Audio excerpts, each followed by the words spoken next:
1,79,00,000 രൂപ ചിലവഴിച്ച് നിർമ്മിച്ച എറണാകുളം കിഴക്കമ്പലത്തെ കടമ്പ്രയാർ ഇക്കോ ടൂറിസം പദ്ധതി അവതാളത്തിൽ. കഴിഞ്ഞ 3 വർഷമായി പദ്ധതി പ്രവർത്തിക്കുന്നില്ല. ടൂറിസം പദ്ധതി നിലച്ചതോടെ പ്രദേശം സാമൂഹിക വിരുദ്ധർ കൈയടക്കിയിരിക്കുകയാണ്. 2009 സെപ്റ്റംബർ 19 അന്നത്തെ ടൂറിസം മന്ത്രി കോടിയേരി ബാലകൃഷ്ണനാണ് മനക്കേക്കടവ് കടമ്പ്രയാർ ഇക്കോ ടൂറിസം പദ്ധതി നാടിന് സമർപ്പിച്ചത്. 3 ഘട്ടങ്ങളിലായി 1,79,00,000 രൂപ ചെലവഴിച്ചാണ് പദ്ധതി പൂർത്തീകരിച്ചത്. മനോഹരമായ കാഴ്ചകളാൽ സമ്പന്നമായ പ്രദേശം വിനോദസഞ്ചാരികളുടെ പറുദീസയായി. ബോട്ട് സർവീസ്, റെസ്റ്റോറൻറ്റ്, വാക്ക്വേ, നടപ്പാലം ഉൾപ്പെടെയുണ്ടായിരുന്നു. 2021 ടെൻഡർ എടുത്തയാൾ പദ്ധതി പ്രദേശത്ത് ഒന്നും ചെയ്തില്ല. പ്രദേശം ഉപയോഗശൂന്യമായി.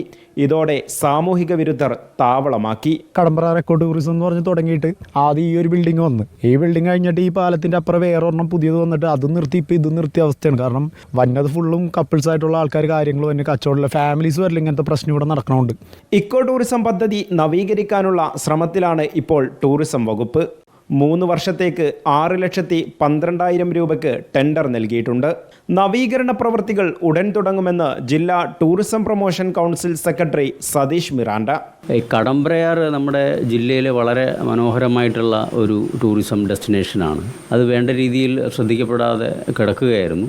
നിലവിലുണ്ടായിരുന്ന കരാറൊക്കെ നമ്മൾ റദ്ദ് ചെയ്തുകൊണ്ട് നമ്മൾ പുതിയ ഒരു ടെൻഡർ വിളിക്കുകയും വളരെ നല്ല കുറേ പാർട്ടിസിപ്പൻസ് അതിൽ പങ്കെടുക്കുകയും ചെയ്തിട്ടുണ്ട്. ആളൊഴിഞ്ഞ പ്രദേശമായതിനാൽ ഇപ്പോഴിവിടെ ലഹരി ഉപയോഗം വ്യാപകമാണ്. രാത്രികാലങ്ങളിൽ ഇതുവഴി നാട്ടുകാർക്ക് സഞ്ചരിക്കാനാകുന്നുമില്ല. കടമ്പ്രയാറിലെ മനോഹര കാഴ്ചകൾ കാണാനെത്തുന്നവർക്ക് നിരാശയാണ് ഫലം. വിനോദസഞ്ചാര മേഖലയ്ക്ക് ഒട്ടേറെ സാധ്യതകളുള്ള ഒരു പ്രദേശമാണ് കടമ്പ്രയാറിലെ എക്കോ വില്ലേജ്. ഇവിടുത്തെ ഈ ഒരു പദ്ധതി അവതാളത്തിലാണ്. അതുകാരണം തന്നെ സാമൂഹിക വിരുദ്ധരുടെ താവളം കൂടിയാണ് ഈ പ്രദേശം. ഒരാൾക്കും ഇങ്ങോട്ട് വരാൻ പറ്റാത്ത സാഹചര്യം. ഇതിനൊരു പരിഹാരം കാണണം. ടൂറിസം വകുപ്പ് ഇടപെടണം. നാട്ടുകാർക്കും ടൂറിസത്തിനുള്ള ആളുകൾക്കും ഉപയോഗിക്കാൻ തക്കവണ്ണമാകണം ഈ ഒരു eco tourism village. Video journalist Honey തങ്കപ്പനോടൊപ്പം reporter PT Muhammad Jaseem, in reporter, Kochi.